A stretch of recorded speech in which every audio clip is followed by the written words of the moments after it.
In the heart of the city stood an old post office, tucked between towering buildings and crowded streets. Most people passed by without a second thought, unaware of the secret it kept. No one had used it for years, except for one man, Henry. He came every day, without fail, and left a letter in the same battered mailbox, always the same letter, always sealed with a crimson wax stamp. It never seemed to go anywhere. The mailbox was never emptied, and no reply ever came. But Henry kept writing. The town had long forgotten the reason why he came.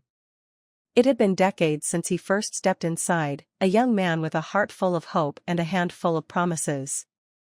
He had written the letter on the day she left, his love, his partner, his everything. "I'll wait for you. Always.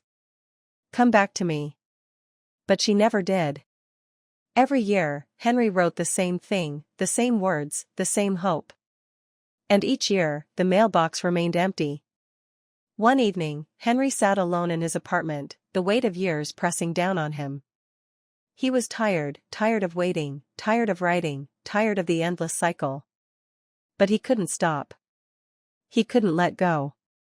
With a sigh, he picked up his pen, the final letter in his hands. His fingers trembled as he wrote the words one last time, the familiar strokes of ink flowing across the page. "I'll wait for you. Always. Come back to me." As the clock struck midnight, he stood and walked to the old post office. It was raining, the streets slick with water, the city alive with noise. But the post office stood quiet, as it always had, a forgotten relic in the heart of the world. He slid the letter into the mailbox, the crimson seal glinting in the dim light. For a moment, he stood there, staring at the old door. And then, something strange happened. The mailbox creaked, as if it had been opened for the first time in years.